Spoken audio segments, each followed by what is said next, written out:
काय कारण याचं की मनुष्य आज त्याच्या सवयींचा गुलाम आहे? काय कारण आहे की मनुष्य आज त्याच्या धारणांचा गुलाम आहे? काय कारण आहे असं की ज्याच्यामुळे मनुष्य हा त्याच्या विचारांचा गुलाम आहे? की आमच्या जीवनामध्ये शरीराच्या नंतर शरीरालाच चालवणारं जे सॉफ्टवेअर आहे, जे शरीराने स्वतः तयार केलेलं आहे मेंदूच्या मदतीने, ज्याला आम्ही मन असं म्हणतो, मग ते मन ह्या तुमच्या जीवनापेक्षाही मोठं आहे का? आणि हे मोहाचे जाळं जे आहे ते विणण्याचं काम करतं आमचं मन, जे आमच्या शरीराने स्वतःच्या संरक्षणासाठी, स्वतःच्या जीवनाच्या आणखीन सहजतेसाठी, जीवन आणखीन शरीर आणखीन व्यवस्थित राहण्यासाठी, आमचं जीवन आणखीन सुखकर होण्यासाठी मन नावाचं सॉफ्टवेअर या शरीराने तयार केलं. कोण असा प्राणी आहे का त्याला समस्याच नाही आहे? तर तो प्राणी आहे ज्या प्राण्याचं मन ताब्यात आहे. समस्या जीवनामध्ये नाही आहे. मग समस्या कुठे आहे? तुमचं मन ताब्यात नाही आहे. मन म्हणजे काय हो?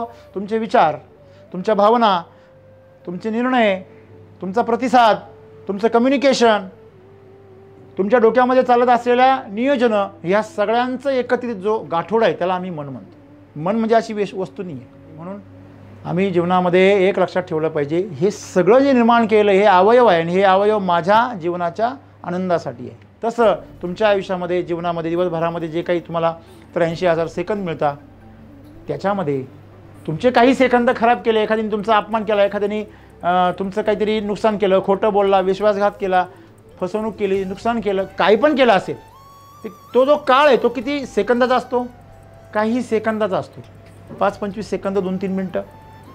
आणि त्या 2-3 मिनटाच्या काळासाठी जे काही घडलेलं आहे त्याचा प्रभाव तुमच्या 83,000 सेकंदावर होतो.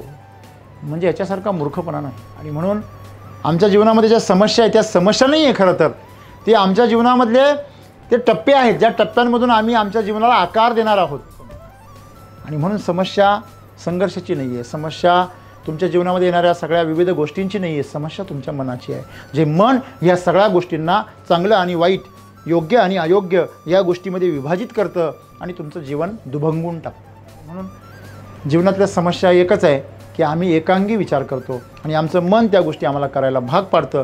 कारण मन जे आहे, बुद्धी जी आहे, ती नेहमी तर्काने चालते आणि तर्क हा कात्रीसारखा काम करतो, जो नेहमी प्रत्येक गोष्टीचे काय करतो? 2 तुकडे करतो. कारण त्याला तुलना केल्याशिवाय कळत नाही. दैनंदिन जीवनामध्ये संबंधांसाठी, जीवनाचे निर्णय घेण्यासाठी, तुमचं समाधानासाठी, तृप्तीसाठी बुद्धीची कुठलीही गरज नाही आहे. कुठलं काम करण्यासाठी सुद्धा बुद्धीची गरज नाही आहे, ती उपजत तयार होते. म्हणून समस्या आमचं मन आमच्या ताब्यात नाही आहे, आमच्या भावना आमच्या ताब्यात नाही आहे, आमचं शरीर आमच्या ताब्यात नाही आहे. आणि म्हणून आमच्या जीवनामध्ये समस्या आहे. शरीर, मन आणि भावना या 3 गोष्टींच्या बाबतीमध्ये आम्ही नेहमी त्या काय ठेवल्या पाहिजे? आमच्या ताब्यात ठेवल्या पाहिजे. आणि जर तुम्ही त्या ताब्यात ठेवल्या तर तुमच्या जीवनामध्ये कुठलीच समस्या नाही.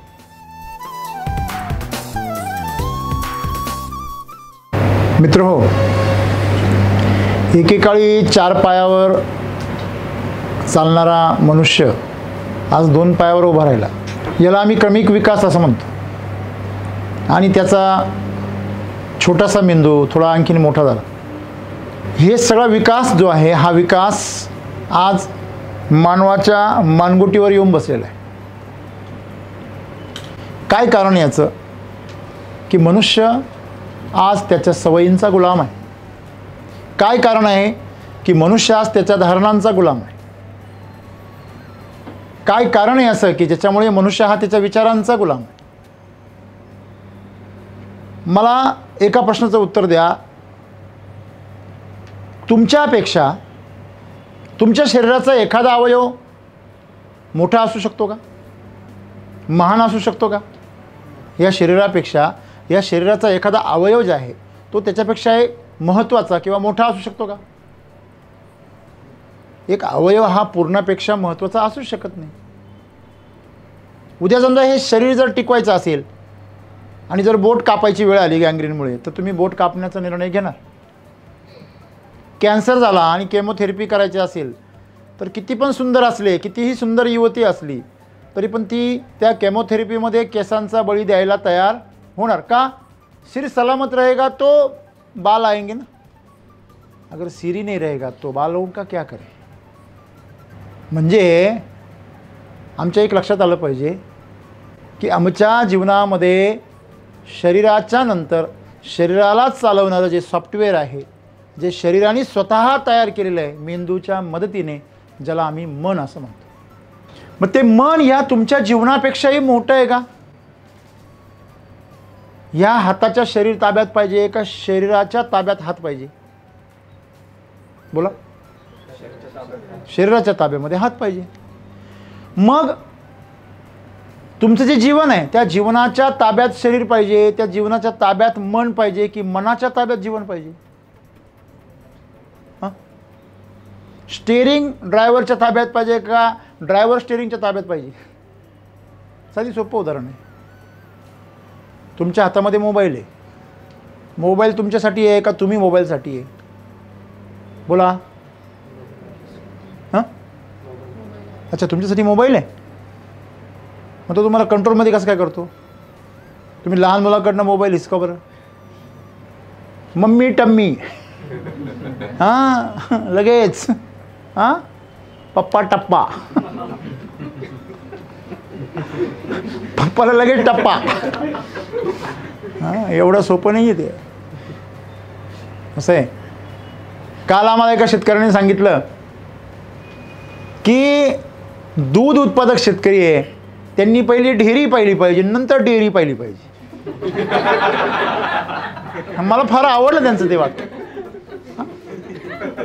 अरे घरामध्ये कोणी दूध खात नाही, सगळ्यांचा जीव चाललाय, आणि डेअरीमध्ये मात्र भला गलेगट्ट पगार घेऊन येतो. काय उपयोग आहे त्याचा? तो तसाच्या तसा पगार डॉक्टरला नेऊन देतो. याला अज्ञान असं म्हणतात, माया मोह असं म्हणतात. आणि हे मोहचे जाळं जे आहे ते विणण्याचं काम करतं आमचं मन, जे आमच्या शरीराने स्वतःच्या संरक्षणासाठी, स्वतःच्या जीवनाच्या आणखीन सहजतेसाठी, जीवन आणखीन शरीर आणखीन व्यवस्थित राहण्यासाठी, आमचं जीवन आणखीन सुखकर होण्यासाठी मन नावाचं सॉफ्टवेअर या शरीराने तयार केलं. बरं, आमचं मन फक्त मेंदूतच आहे का? काही जणांना भ्रम होतो फक्त मेंदूमध्येच फक्त बुद्धीचं काम असतं किंवा बुद्धी किंवा भावना तयार होतात. आधुनिक सायन्स असं सांगतं की तुमच्या भावना ज्या आहे ते तुमच्या गट ब्रेनमधून येतात. म्हणजे हा तुमचा मेन ब्रेन आहे, आणि पोटामध्ये जे काही तुमचे जीवाणू वगैरे असतात त्या सगळ्यांचा मायक्रोब्सचा मिळून एक गट ब्रेन असतो, आणि तो गट ब्रेन तुमचे फिलिंग्स तयार करतो.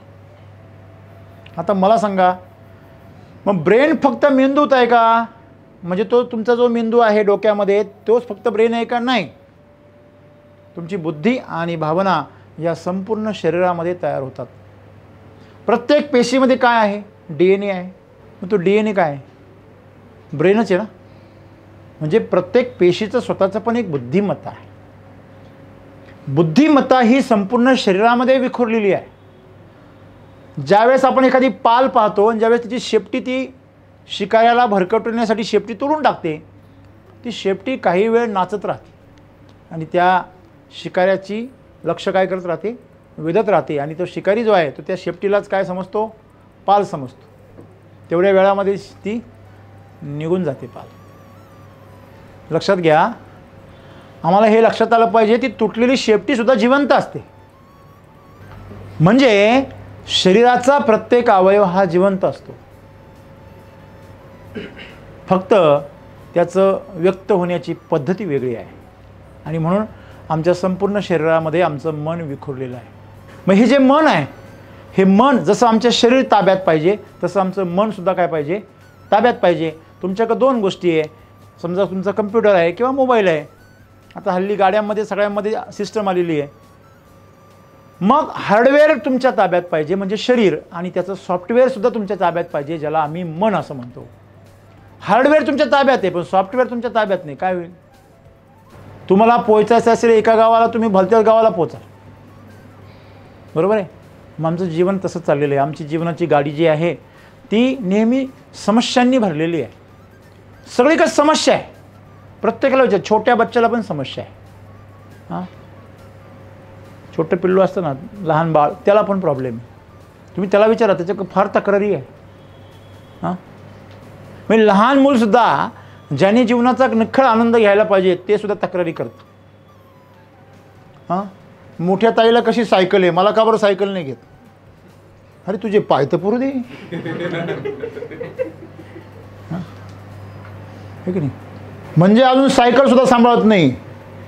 पप्पा दीदीला कशी काय स्कूटर घेतली, मला पण पाहिजे KGला जायला. हां, म्हणजे त्याचे पण कंप्लेंट आहे आणि गंभीर कंप्लेंट त्याच्या. सद्गुरू सांगतात, एक मुलगी आली शाळेमधून आणि निबंध लिहायचा होता तिला.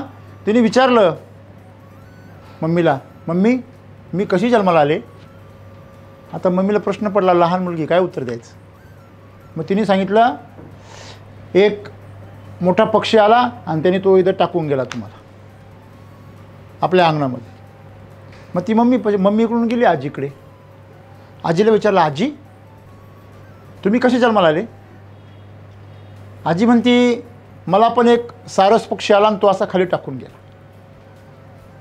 मग ती शेवटी आपल्या आईकडे आली, म्हणती, आई आई मी कशी जन्माला आले का, तुला पण एक सारस पक्षी टाकून गेला. मग ती गेली आणि ती आपल्या वहीमध्ये निबंध लिहिला आणि गेली जेवण करायला, खेळायला बाहेर. योगायोगाने मम्मी तिकडनं आली आणि तिचा निबंध वाचला. बघा, लहानशी मुलगी, 2री 3रीची मुलगी, यांना माहितीच नाही अजून जग चंद्रावर पोहोचलं. हे अजून केंद्रावरची. तिने ते निबंध उचकला आणि वाचला. तिच्या पायाखालची जमीन सटकली. तिने असं लिहिलं होतं, आमच्या घरामध्ये आम्ही सर्व स्त्रिया सारस पक्षाच्या चोचीतून खाली पडलो, नॅचरली कोणाचाही जन्म झालेला नाही.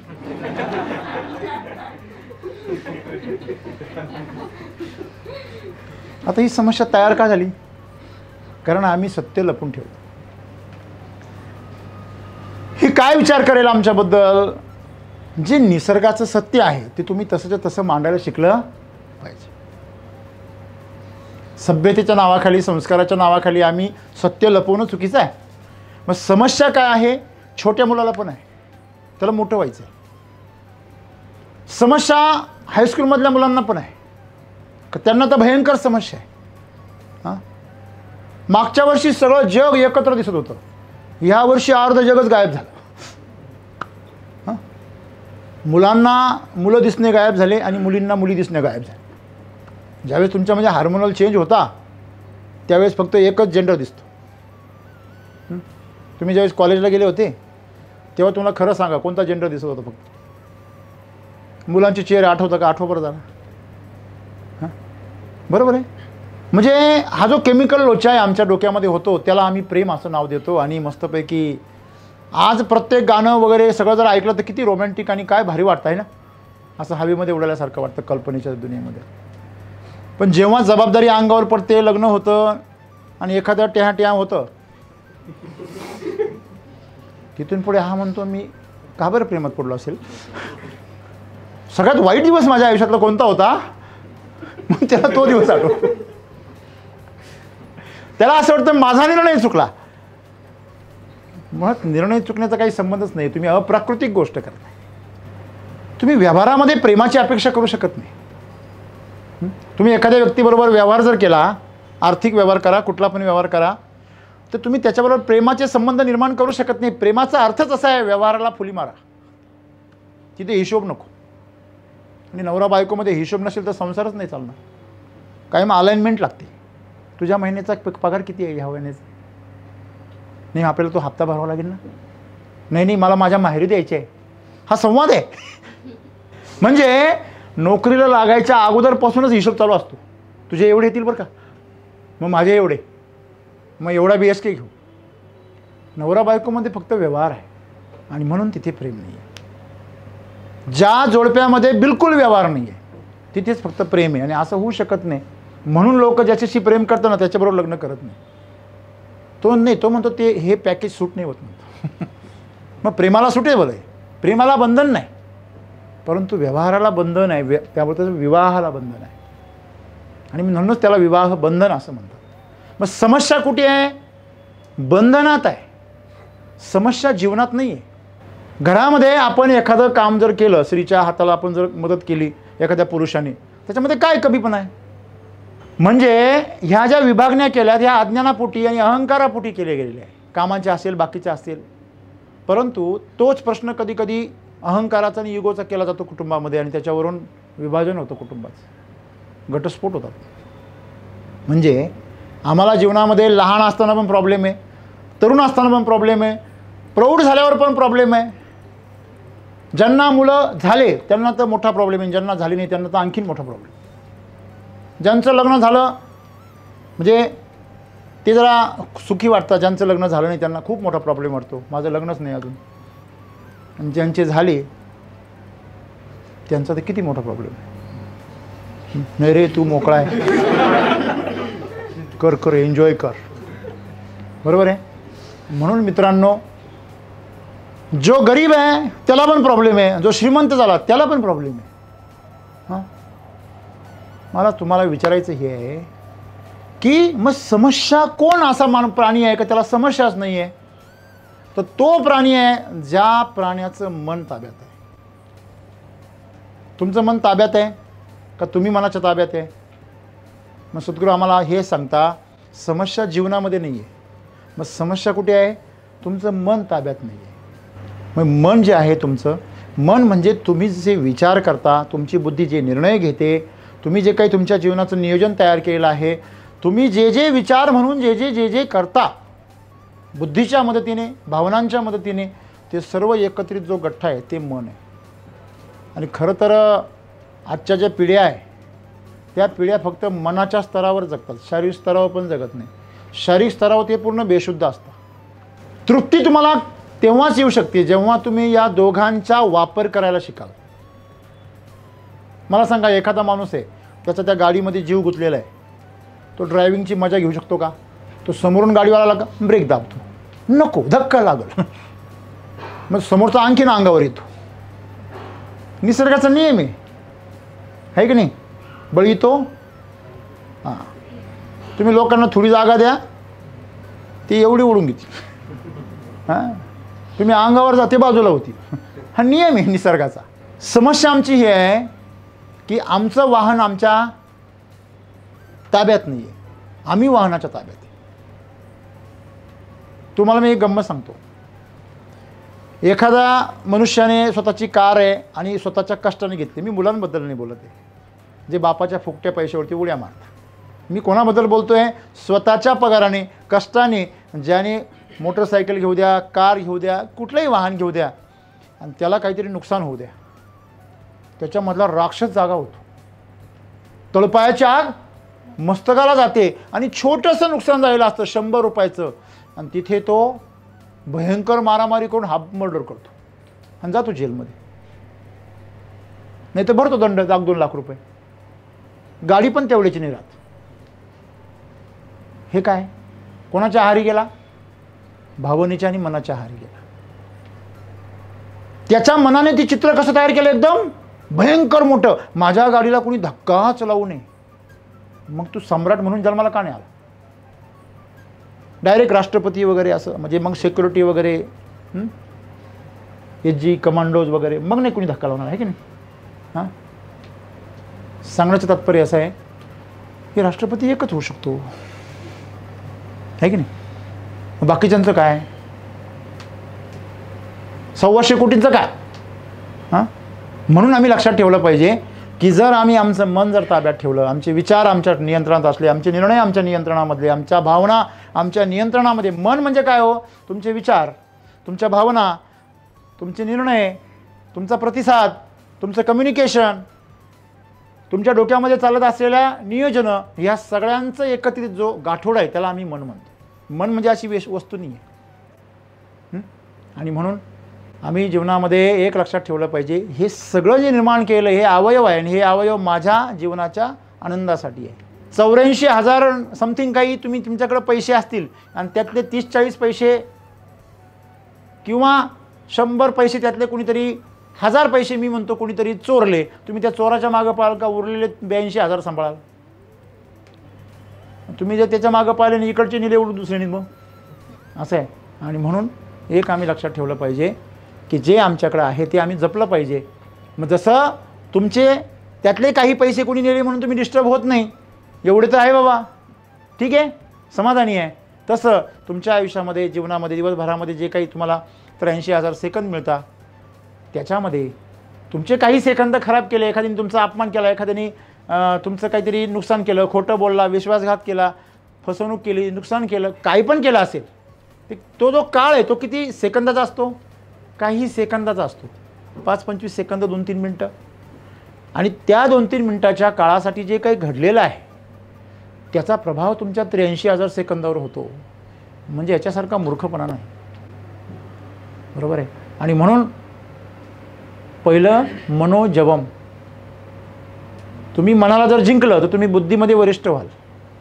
हां, बुद्धिमताम वरिष्ठम. तुम्हाला बुद्धीत जर वरिष्ठ व्हायचं असेल ना, तुमच्या मनावर काय पाहिजे?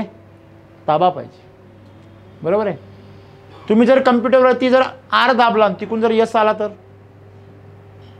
तुम्हाला बरं वाटेल ना. तुम्ही गाडीचा फर्स्ट दाबला आणि गाडी थर्डमध्ये गेली तर, हां, तुम्ही ब्रेक दाबता आणि एक्सिलेटरच वाढला तर, रिमोट कंट्रोलचं होतं कधी कधी. व्हॉल्यूम बटन दाबायला जातो आणि चॅनल चेंज होतो. होत नाही? माल फंक्शन होतं का रिमोट कंट्रोलचं. मित्रांनो, आम्ही हे शिकलं पाहिजे की तुमचे कमांड्स जे आहे, या कमांड्स जर मिसमॅच व्हायला लागल्या तर ते सगळं जीवन तुमचं उद्ध्वस्त होतं. आणि तीच आज समस्या आहे. समस्या तुमच्या जीवनामध्ये संघर्ष येतो आहे, तुमच्या जीवनामध्ये चांगली वाईट माणसं येत आहे, तुमच्या जीवनामध्ये तुम्हाला चांगले वाईट अनुभव येत आहे, तुमची फसवणूक होते किंवा तुमचं कौतुक केलं जात आहे की तुमचा अपमान केला जातो आहे. ही समस्या नाहीच आहे मुळी. समस्या जीवनाच्या बाबतीत नाही, उलट ह्या सगळ्या घटनांनी तुम्ही परिपक्व व्हायला पाहिजे. तुम्ही यशस्वी झालेल्या प्रत्येक महान पुरुषाच्या जीवनामध्ये प्रसंग अनुभवा. प्रचंड अपमान, प्रचंड अडचणी, प्रचंड संघर्ष आणि प्रचंड अडचणीमधून, कष्टामधून ती व्यक्ती पुढे आलेली असते. जेवढा जास्त संघर्ष तेवढं जास्त तेज. सोनं जेव्हा स्वतःला अग्नीतून पुढे घेऊन जातं ना, पूर्णपणे प्रखर, तेव्हा त्याच्या अशुद्धी सगळ्या जळून जातात. ते स्वतःहून म्हणतं मला जाळात टाका. आणि जे डुप्लिकेट असतं ना, ते म्हणतं दुसरा रस्ता नाही आहे का, बायपास. हां, आहे की नाही? मी उन्हात जाऊन बसतो ना थोडा वेळ, आहे की नाही? म्हणजे अशुद्धी संपवण्यासाठी संघर्ष महत्त्वाचा आहे. आणि तो संघर्ष आपण, आपलं जे जीवन आहे ते नॅचरली मागत असतं. पण आम्ही त्या संघर्षामधून जेवढं आम्ही वाचवायचा प्रयत्न करतो तेवढं आमचं जीवन काय होतं, एकदम कमकुवत बनतं. आणि म्हणून आमच्या जीवनामध्ये ज्या समस्या आहेत त्या समस्या नाही आहे खरं तर, ते आमच्या जीवनामधले ते टप्पे आहेत, ज्या टप्प्यांमधून आम्ही आमच्या जीवनाला आकार देणार आहोत. बरोबर आहे. जेव्हा एखाद्या छनीने एखाद्या दगडातली आपण मूर्तीला आकार देतो त्यावेळेस त्याला किती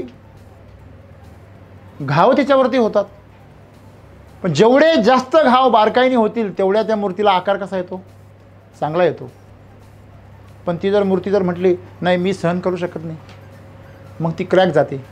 आणि मग ती जी मूर्ती आहे जी आदराने आणि सन्मानाने कुठेतरी विशाल ठिकाणी उभी राहिली असती, कुठल्या मंदिरामध्ये तिला पूजा केली असती, तिला सन्मान भेटला असता, ती मूर्ती कुठेतरी कुठल्यातरी बांधकामामध्ये खाली बरड म्हणून, डबर म्हणून वापरली जाते.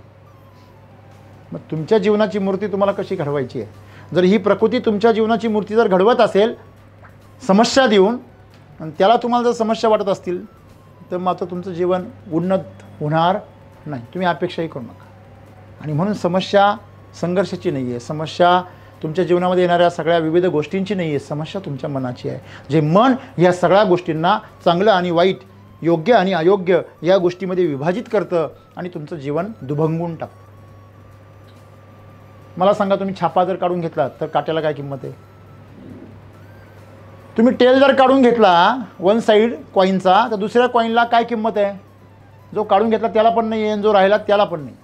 तुम्ही नोटीचे 2 तुकडे केले किंवा 2 बाजू तुम्ही वेगळ्या केल्या तर दोन्ही बाजूंना असं होईल का, तुम्ही 500 रुपयाची नोट बरोबर मधून बरोबर 2 पापुद्रे काढले तिचे तर एका पापुद्रेचे 250 रुपये मिळतील तुम्हाला? आहे का असं? आहे? होईल का? मिळेल असं? नाही. 2.5 रुपये पण नाही मिळायचे, आहे की नाही? तुम्ही फेविकॉलनी जोडलं तरी नाही मिळायचे. सांगण्याचं तात्पर्य काय की जीवन हे काय आहे, सोबत आहे. ह्या सर्व गोष्टी सोबत चालतात. आणि म्हणून जीवनातल्या समस्या एकच आहे की आम्ही एकांगी विचार करतो आणि आमचं मन त्या गोष्टी आम्हाला करायला भाग पाडतं. कारण मन जे आहे, बुद्धी जी आहे ती नेहमी तर्काने चालते आणि तर्क हा कात्रीसारखा काम करतो, जो नेहमी प्रत्येक गोष्टीचे काय करतो, 2 तुकडे करतो. कारण त्याला तुलना केल्याशिवाय कळत नाही. मी जर विचारलं चला सांगा बरं माझा हात खाली आहे का वर आहे, पण आत्ता जर सांगितलं तर आता कुठे आहे? खाली. आता कुठे आहे? तो जागेवरच आहे. कुठे खाली वर आहे? तो जागेवरच आहे. तुम्ही ज्याच्याबरोबर तुलना केली त्याच्या तुलनाच्या सापेक्ष त्याचा स्तर ठरतो. म्हणजे हा भ्रम नाही आहे का? वर असल्याचा पण भ्रम आहे, खाली असल्याचा भ्रम आहे. तसे तुम्ही फार मोठे असं तुम्हाला वाटत असेल तर तो पण भ्रम आहे. तुम्ही फार छोटे असं वाटत असेल तर तो पण भ्रम आहे. तुमचं मन सापेक्ष विचार करतं, तुलनात्मक अभ्यास करतं. म्हणून मनाची गरज, तुम्हाला इथं पाऊल टाकायचं आहे ना, एवढीच गरज आहे. हां, हे उंच आहे, मग इथं पाय वर उचलावं लागेल. बरोबर आहे? ह्याच्यासाठी बुद्धीची गरज आहे. जीवनामध्ये, दैनंदिन जीवनामध्ये, संबंधांसाठी, जीवनाचे निर्णय घेण्यासाठी, तुमचं समाधानासाठी, तृप्तीसाठी बुद्धीची कुठलीही गरज नाही आहे. कुठलं काम करण्यासाठी सुद्धा बुद्धीची गरज नाही आहे. ती उपजत तयार होते. म्हणून समस्या आमचं मन आमच्या ताब्यात नाही आहे, आमच्या भावना आमच्या ताब्यात नाही आहे, आमचं शरीर आमच्या ताब्यात नाही आहे. आणि म्हणून आमच्या जीवनामध्ये समस्या आहे. जर ह्या 3 गोष्टी जर तुमच्या नियंत्रणामध्ये आल्या, कार तुमची तुमच्या ताब्यात आली, तुम्हाला हवी त्या दिशेने तुम्ही वळू शकता. हवी त्या दिशेने. मग हार्डवेअर असेल, सॉफ्टवेअर असेल, या दोन्हींचा कॉम्बो असेल चालू केल्यावर. बरोबर आहे? म्हणजे शरीर, मन आणि भावना या 3 गोष्टींच्या बाबतीमध्ये आम्ही नेहमी त्या काय ठेवल्या पाहिजे? आमच्या ताब्यात ठेवल्या पाहिजे. आणि जर तुम्ही त्या ताब्यात ठेवल्या तर तुमच्या जीवनामध्ये कुठलीच समस्या नाही. बरोबर आहे? फेकून मारा, मी भिंत बांधेल. काढून घ्या, मी विहीर खोदेल. अशी वृत्ती पाहिजे. म्हणजे दोन्ही बाजूने जीवन जे सामोरून तुम्हाला जे काही देईल तुमच्याकडे, त्या सगळ्यांचा काय आहे? मोठा स्वीकार आहे, मोठा होय आहे. तुम्ही काही पण सांगा. आया तो वेलकम, नाही तो भीड कम. जीवन एवढं सुंदर पाहिजे, आहे की नाही? जर यश मिळालं तर त्याचा आनंद घ्या, अपयश मिळालं तर धडा घ्या. तिसरी गोष्ट आहे का काही? हां, मग जर असेल तर तुमचा फॉल्ट आहे. तो सद्गुरूंचा संदेश हा सर्वांनी आपल्या जीवनामध्ये आणा आणि तुमचं जीवन सुंदर आहे त्याचं सौंदर्य अनुभवा. हां, जसं एखाद्या उमललेल्या फुलाचं सौंदर्य आहे तसं सुकलेल्या फुलामध्ये पण सौंदर्य आहे. हां, लक्षामध्ये. कारण ते जर सुकलंच नाही तर उमलल्याची जो अनुभव आहे तो तुम्हाला तीव्रपणे मिळणार नाही. जो उन्हातून आला त्याला थंड पाण्याची ती चव जी आहे ती वेगळीच लागते. खरं आहे की नाही? म्हणून जीवनामध्ये ऊन, वारा, पाऊस, सावली, ऊन ह्या सगळ्या गोष्टींचा आनंद घ्या. सुख दुःख यांचा आनंद घ्या, त्रयस्थपणे घ्या. त्याच्यामध्ये उतरू नका. बरोबर आहे? आणि कशामध्ये अडकून पडू नका. जे आवडलं त्यातही पडू नका, जे नावडलं ते पण डोक्यात धरू नका. जो प्रेमाने बोलतो, जो तुमची प्रशंसा करतो त्याला पण डोक्यात ठेवू नका. आणि जो तुम्हाला नावं ठेवतो, तुमची बदनामी करतो पाठीमागे, त्याला पण डोक्यात ठेवू नका. मुळात ती तर डोक्यात ठेवायची गोष्टच नाही. पण आम्ही एवढे हुशार आहे, आम्ही काटे मात्र जपून ठेवतो आणि पाकळ्या मात्र उधळून टाकतो. हां, आणि हातून रक्तबंबाळ होत राहतो. किती जण इथं आहेत का त्यांच्या जीवनामध्ये रक्तबंबाळ होण्यासारखी घटनाच घडलेली नाही आहे. हो सर, नका आठवते सगळं, अजूनही बी बळबळ होते. मग म्हणजे तुम्हाला त्याच्यापासून अंतर बनवण्याची कला तुम्ही शिकलेली नाही आहे. तर समस्या ही आहे. समोर विजेची खांब आहे आणि त्याच्यामध्ये करंट उतरलेला आहे. तर तुम्ही काय केलं पाहिजे? त्या खांबापासून अंतर ठेवलं पाहिजे. एवढीच गोष्ट आहे. त्याला हात लावायचा, रे शॉक बसला, सोड, हा मला सोड, तू सोड. तसं तुमचं जे मन आहे ते तुम्हाला शॉक देत राहतं, त्याच्यापासून अंतर बनवा. हे म्हणा, तू कसा आहेस, शांत राहा. हां, हे की नाही? मला माझं काम करू दे, मला माझ्या जीवनाचा आनंद घेऊ दे. जीवन सुंदर आहे, फक्त आपलं शरीर, मन आणि भावना तुमच्या ताब्यात ठेवा. त्याचा हवा तसा वापर करा. धन्यवाद.